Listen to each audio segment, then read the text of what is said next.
Hi, this is Francis from Amplified Radio, and I'm sitting across Tom Colontonio, who's making his debut appearance in Toronto at the Government tonight. You excited? Yes, yeah, absolutely. I'm very excited to be here, and this has been a long time coming for me. It's a great opportunity, and I was very happy to hear the news that I was playing at the Government, that's for sure. In Canada anyways, the Government as a venue seems to hold a lot of weight. It seems to be one of the premier attractions. Yes, you've been in other places in Canada, I assume? Yes, I played in Vancouver before, and I played in Winnipeg. And how were they? Both good gigs, but I'm expecting tonight to be better. The Toronto area has a very good trance following. We're very much house over here, but anytime trance comes in, the crowd comes in, and basically everybody has a good night. And we've had many. Last week we had Ferry Corsten here and all that, and he packed the house. I mean, sure it's Ferry, but still everybody's really hungering for trance too at the same time. Good, nice. That's good news for me. Well, I think you'll enjoy it. On the forums, same thing again. As I mentioned to you before, they were saying that they were hoping your set was a bit longer. Maybe next time when you come to Toronto, they'll extend the set. But I think that in the slot that you're in for tonight, especially it being at prime time hours, you should, I think, do very well. I have some new material that I'm going to drop tonight, so it'll be great. So all the Tom fans, I'm sure, will be looking forward to that new material for sure. Yeah, I hope so. Yeah. As I was mentioning before, you're originally from Philly, and with the heavy influences of hip-hop, R&B, and that kind of thing, you come out of Philly with a trance background. How do you pull something like that off, considering you've got all of that pressure around you, maybe not to be into trance? Yeah, well, when I started DJing in Philadelphia, I started DJing, I guess, around 1996, around that time. And in that time, house music was really big in Philadelphia. All the hip hop wasn't so dominant in the city back then. Okay. When I switched over to trance music, when I started getting into it in the late 90s, we had somewhat of a trance scene in Philadelphia, which carried on all the way to about, I'd say, 2004, maybe 2003, in that era, and then things progressively got more mainstream in Philadelphia, more hip hop, more R&B oriented, and sadly, we've just lost another one of our biggest clubs last weekend. Just shut down again to switch to hip hop and R&B. Oh, I see. So for me, I live in New Jersey. I'm very close to Philadelphia, 15 minutes away, and obviously, the biggest city local to me is going to be Philadelphia. I guess it's just sort of how starting out as a house DJ and progressing into trance music, I think it kind of like paved the way for me to go the direction I ended up going.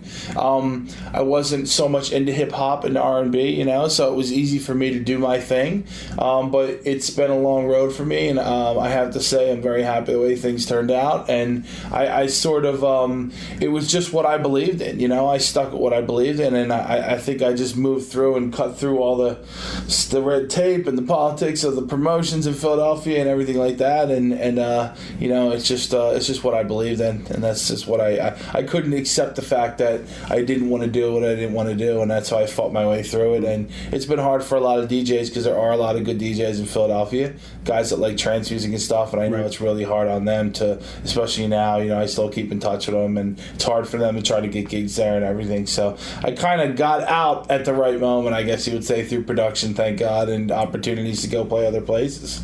Since you've been in trance so long, actually, this is coming to mind now. Have you find that trance in general, all the places you've been playing, does trance feel like it's declining, or is it just as strong as it's always been?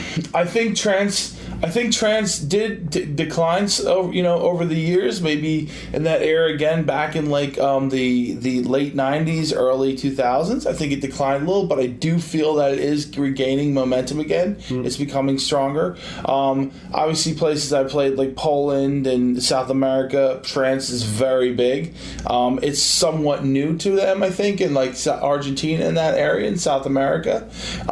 In Poland, trance, I believe, has always been big, but it's really big there. So I don't want to say it's declining. I think it's definitely gaining momentum again. I think obviously the best exposure that can be done for it would be radio. That's another thing that we lack in Philadelphia is a house radio station. We don't have that at all anymore. So a lot of places I've been to, the music is it's pushed more in areas around the world, obviously through radio and more like production of that sense, and I wouldn't say it's on the downward spiral. I would say it's definitely still going strong. I think there's a lot of people that really enjoy trance music, and that's great, I know. I definitely love trance music. I always have. When I got back into clubbing in the or the turn of the after 2000, I basically hit trance because I like the energy of it. Yeah, absolutely. This is and it's whether it's just the mainstream trance or whether it's hard trance.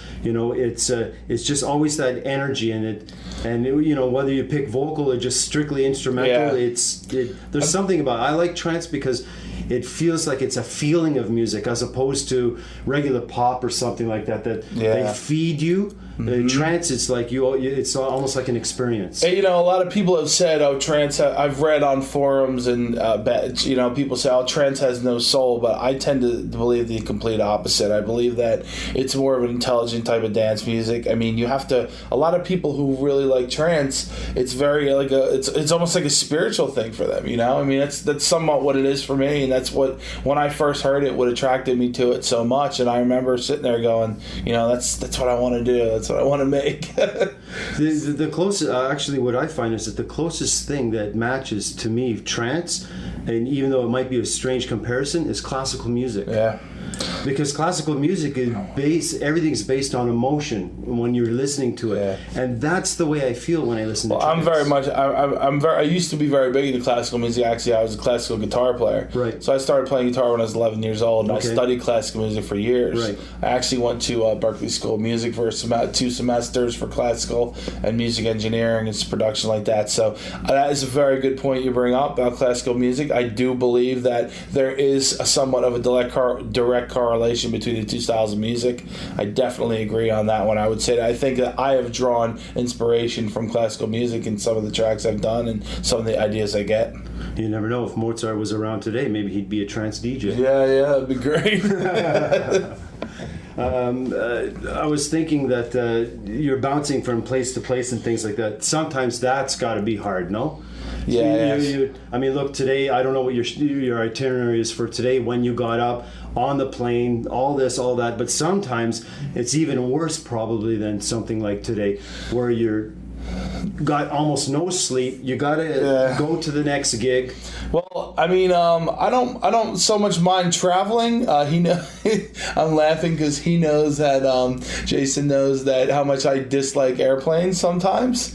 Today was a particularly turbulent flight to get here, really bad. Watching too many documentaries. Yeah, I know, I do. I watch those shows; they don't help. But and then obviously, I was just in Australia last week for 3 gigs, and that was a 14-day tour. That was a lot of traveling, some pretty hairy flights on that too. But I actually enjoy coming into a place on the day. Like, this situation is good for me. It's laid back, it's relaxed. To come in, in the afternoon, have a dinner, hang out and do the gig, and hopefully the gig goes well. And then the next day I jet and I go home. It's close to me here demographically. It's only an hour and 15 minutes for me to fly home, so that's not bad at all.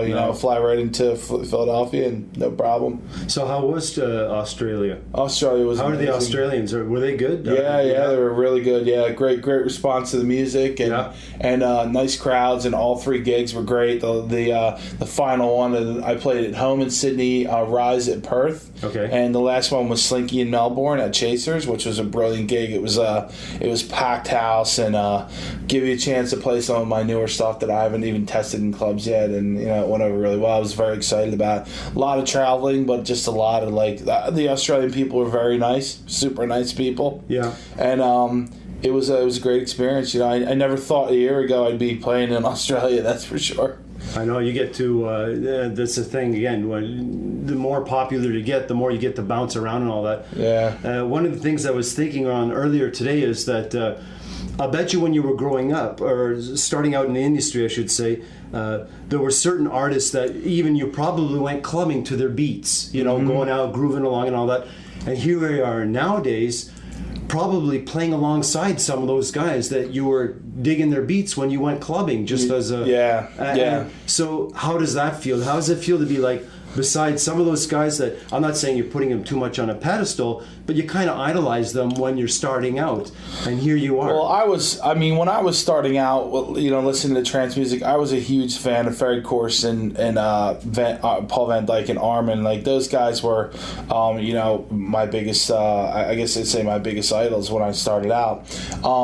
To have the chance to meet them, and I've met Armin many times and Van Dyke many times, and actually to have a chance to remix Paul Van Dyke last year and be on Vandit as an artist, and it's an amazing feeling, just to see like Ferry Corsten. One of my favorite tracks of all times, I always tell people, is there was a track called The Generator, Where Are You Now? It was a Moon Man remix, which is Ferry Corsten.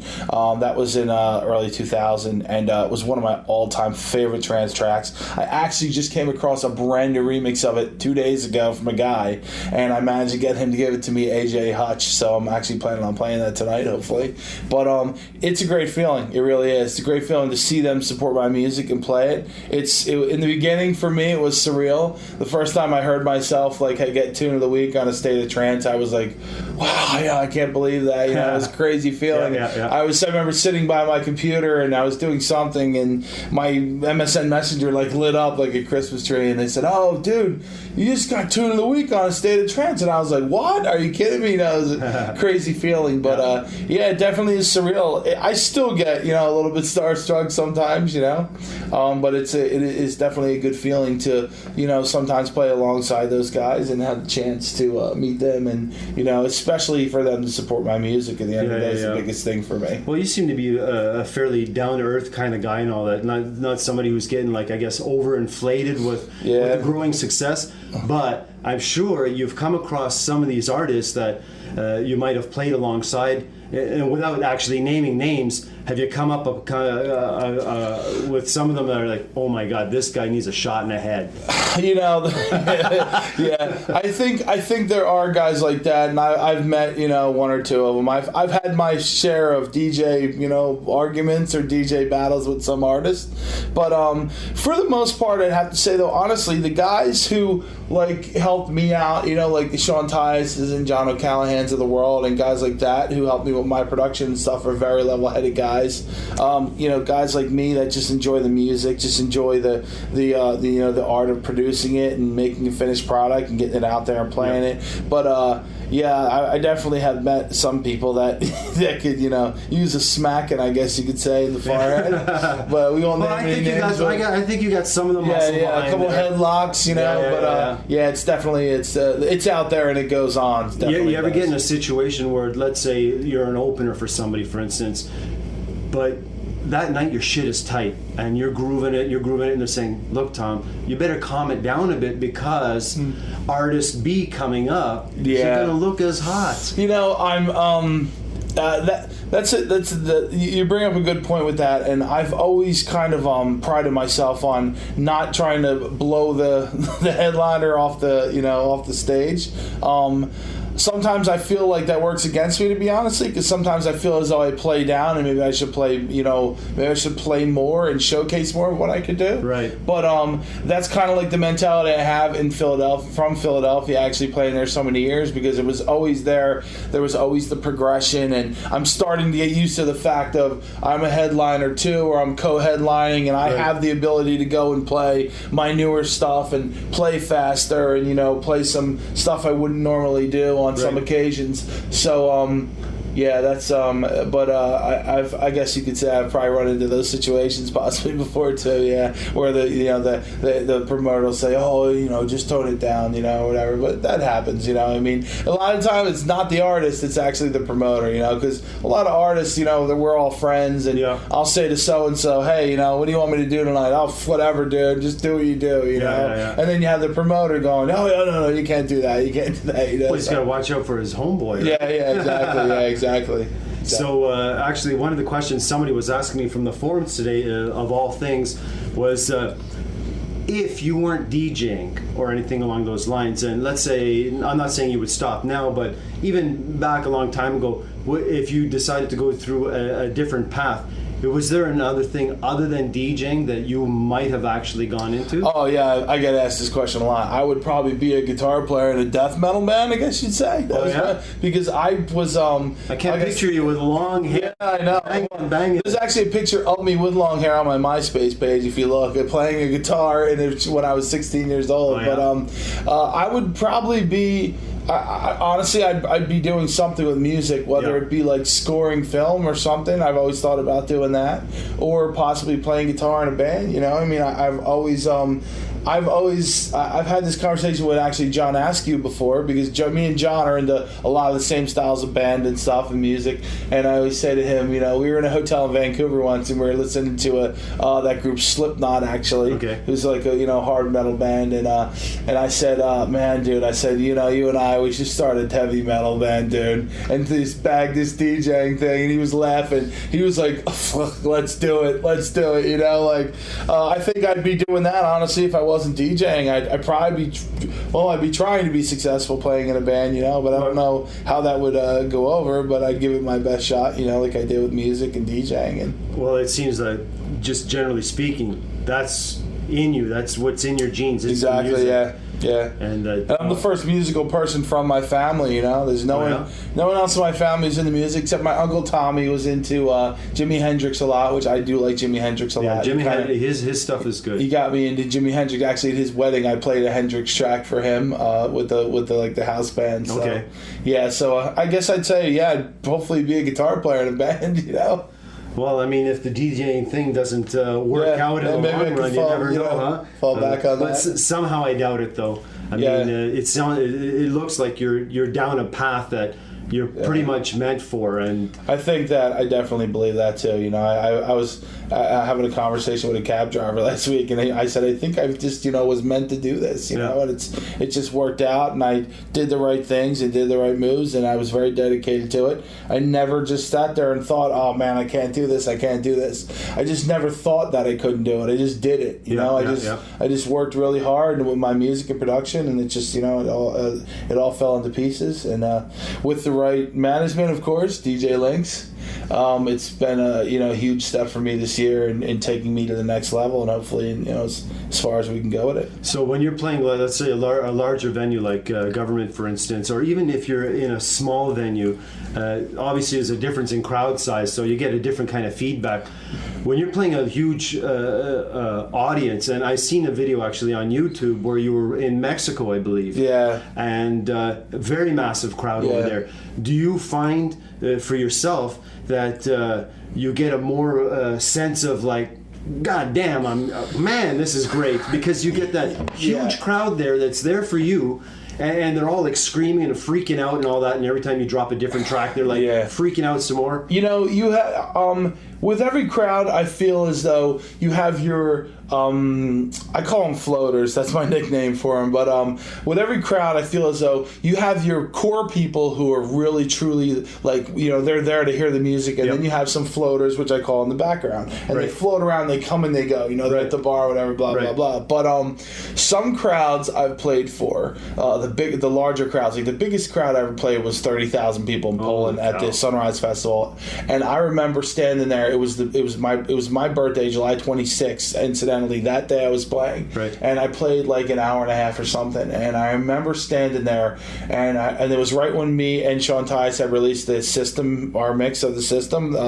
Inertia the System, and I remember playing it, and in the video, which is on YouTube, I believe, you can see the people like light up all of a sudden. The crowd. I remember just standing there and going, I don't think I can curse on here, but I was like, holy shit, I can't believe that I'm actually here doing this right now. I was dumbfounded. Like, it was a pinnacle in my career last year. It felt like a good birthday present. Yeah, absolutely. Yeah, I was just sitting there going, wow, I can't believe how far I've come with music. It kind of was a testament to all my hard work paying off in a sense, And then obviously there are great gigs like the video you saw in Mexico, which is an amazing gig, and the South America gigs, and I played a smaller club called Bahrain in Buenos Aires, which was an amazing gig too. I think it held like 700 people or something. It was packed completely, and there's video on YouTube of that too. And it was just like, it varies. You just I kind of try to feel out a crowd. Yep. There's been situations though where I just can't make things work. I feel like at times, and then suddenly, boom, it'll click, and it starts to go, and from that moment on, it just goes up and up and up. It's more of I do try to read the crowd because I am a DJ's DJ. I'm trying to entertain people at the same time, do a good job for everyone involved, the promoters and the people who have faith enough to bring me out to places. So the crowds vary, but for the most part, I haven't really experienced anything at this point that's been horrific where I said, "Oh man, that was terrible." Just out of curiosity, and you said you started out in the '90s. Now, obviously, you started on vinyl, right? Yes, absolutely. Yeah, but vinyl is almost disappeared now, and there's the CDs and of course laptops.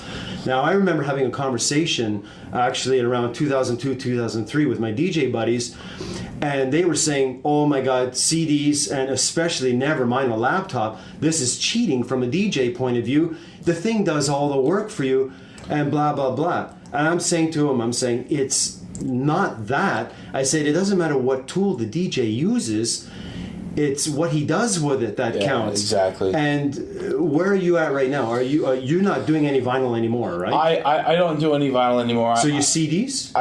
All CDs. All I right. switched up from vinyl in 2000 and I guess you say probably 2004. Okay. I still have every one of my vinyls though in storage. I have over 5,000. I don't want to get rid of them. They're in my closet. And, it's funny, I was looking at them the other night saying, wow, I could probably sell a lot of these on eBay because I have some really good music, but I refuse to ever get rid of them. Eventually one day I'll put them on a shelf in the house. But, you bring up a good point about computers. A lot of people have a lot to say about that. Mm-hmm.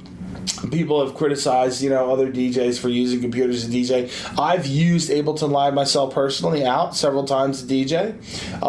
It's exciting to do for me. It's a complete opposite. It's a complete different thing from playing CDs or vinyl. Yes. I do believe that using a computer, for instance, like what Van Dyke does with using a computer, is somewhat more challenging than using CDs. Okay. There's a lot to go on with programs like Ableton. There's a lot of room for a major error, which actually happened to me once or twice. And when I was using Ableton Live out, I was actually playing a big warehouse one night. There's probably a couple thousand people there, and I had like a total failure of Ableton Live. It wasn't the computer; it was a failure of something I did, not the proper preparation to use in Ableton. Obviously, it's called warping a track. You warp a track to fit from start to finish, and I didn't do that correctly. I was warping on the fly, randomly pulling songs out that I thought would be cool to play and warping them at the moment, which I shouldn't have done. And there is room for big error with that. If you have a CD and it starts to skip, boom, you can have another CD ready and slam something out. Yeah. If you run into a problem with a program like Ableton Live, then you're in a world of hurt. I think, and I can't even imagine using it on the level of like what a Paul Van Dyke does, because he's using it and locking it in MIDI with another program, Scratch, I think, Serato Scratch or whatever, and it's just a really advanced way of DJing. And but it does give a lot of room for it does give you opportunity to do stuff you could just never do with CDs and vinyl. Well, I see. For me, anyways, I see CDs completely disappearing, and it's going to be like either memory sticks and laptops, and that's it. Yeah, I think eventually the technology will dictate that it'll disappear. You'll start to see CDs disappear now too, just like vinyl. Yeah. Because I used to use I had Tractor Scratch, I believe it was called, and I did use that for about 6 months. Mm-hmm. I liked the program a lot, but I just could not get away from using CDs. I just find them to be the purest. It's just so simple to slap a CD and a CDJ 1000 and play a track and have something. It's kind of like that vinyl thing in me stuck in my head. I don't want to completely let go of of it Yeah, yet, so yeah. I feel as though the CDs are somewhat along the vinyl sense. But I definitely agree with you.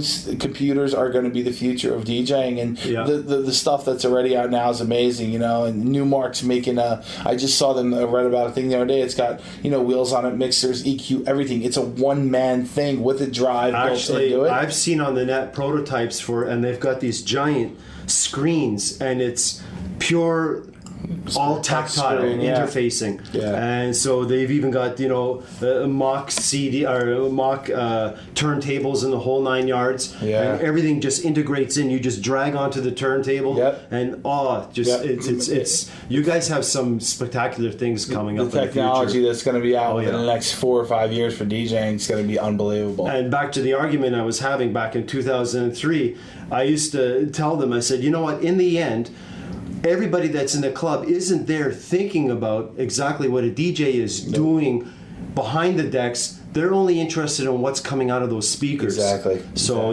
whether using vinyl, CD, computers, or something new in the future, it really doesn't matter. Yeah, it's what you do with it. That makes is the an difference. age-old argument. At the end of the day, look, I mean, to the average clubber, I don't think they're concerned if you're sitting there playing vinyl or CD, or if you're using something else. It really is how you're constructing a set and how it's playing out to the crowd, and if they're enjoying themselves, and that's all it boils down to at the end of the day. Well, that's good then. At the stage you are now, do you still do house parties? No, I haven't in a long time. Sometimes a buddy will call you up and say, "Oh." Yeah, I still get offers to do stuff, like that. And if nothing recently where time has permitted it. Actually, a guy hit me up last week on MySpace and was like, "Yo, I haven't talked to him in a long time. We used to do smaller house parties and stuff." And he said, "Oh, let's do this party," but it just I was in Australia and I was here, so it wasn't going to work out. But I still get offers to do that, and then I still get the occasional, "Hey, can you DJ my wedding?" Oh yeah. Yeah, people. I think a lot of people are like, "Oh, you're a DJ," or "Hey, my friend told me you're a great DJ, and I'm getting married, and you DJ my wedding," and I'm like, "No, I can't do that." the bar mitzvah. Unless you want to hear uplifting trance at your wedding all night, I can do that, but it doesn't really fit the bill for most things. Okay, well, I know that you're really, really busy right now, and you're geared up. You're probably absolutely. hyped to go and do your thing. Yeah. So what I'll do is I'll end this interview with, welcome to Toronto, and I hope you enjoyed over here, and I hope it's not the last time you'll be coming back. Yeah, I hope not either, but thank you very much for the interview. Thank you I very much, appreciate Tom, and I appreciate the time you've put in for the interview, and we'll hear you tonight. Cool, thank you very much.